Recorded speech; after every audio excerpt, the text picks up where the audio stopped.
Welkom by die oordenking, die laaste een vir hierdie week en dan ook vir hierdie maand. Ek hoop jy het 'n wonderlike maand gehad en 'n goeie week en mag hierdie teksverse wat jy saam met ons elke week so en elke dag gedoen het, mag dit iets in jou hart losgemaak het en deel geword het van jou lewe.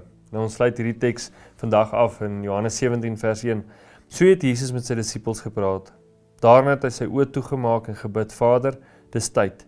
Laat die wêreld nou sien hoe belangrik U seun regtig is. Op die manier sal hulle ook agterkom hoe belangrik U is. Nadat Jesus met sy disippels gesels het, vir hulle verduidelik het alles wat gaan gebeur en bid hy hierdie gebed en ek dink hierdie is eintlik vir elke mens se gebed. Om te sê Vader, wys my net weer hoe belangrik U seun is. En dit klink amper na 'n arrogante gebed, maar dit is nie. Jesus sê want as hulle besef alles wat ek kom sê het, alles wat ek gedoen het, kom van U af, gaan hulle besef ek het die waarheid gepraat, maar hulle gaan besef wie U is. Sien daarom Jesus bid 'n gebed wat sê mag mense deur my U verheerlik. En dis wat ek en jy moet bid. Mag mense wanneer hulle na jou kyk en na my kyk en hoe ons lewe, mag hulle sien wie U is en hoe belangrik God is. En dis 'n gebed wat ons moet bid. En dis miskien iets waarmee jy sukkel. Miskien dink jy ja, ek weet van Jesus, ek weet hy het vir my kom sterf. Jesus is baie belangrik. Want net deur die Seun kom ons tot die Vader.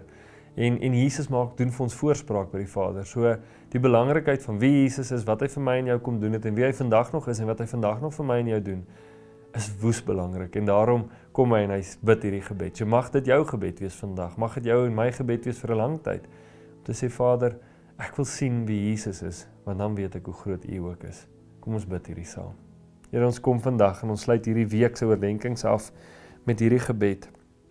En ons wil bid en sê Vader, dis nou die tyd. Dis nou die tyd vir elkeen van ons om te besef hoe belangrik Jesus is vir ons en hoe belangrik Jesus vir ons was toe hy vir ons sondes kom sterf het. Maar dankie dat ons ook vandag kan weet hy is lewendig en dat hy die dood oorwin het en mag ons daai belangrikheid daarvan besef, want in dit besef ons U grootheid, U almag, U krag.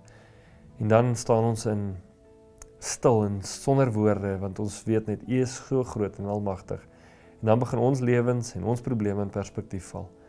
Dankie dat ons hierdie gebed kan bid vandag en dankie dat ons kan besef hoe belangrik U seun is en wat hy vir ons kom doen het. Ons prys U daarvoor in Jesus se naam.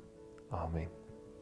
Dankie dat jy hierdie week saam met ons gekuier het en soos altyd môre oggend 11:00 op SABC2 is daar erediens. Skakel gerus in of by 'n gemeente naby jou en mag jy hierdie reis saam met ons verder voortsit om nader aan Jesus te kom en in 'n dieper verhouding met hom te staan. Geniet die naweek. Ons gesels weer. Totsiens.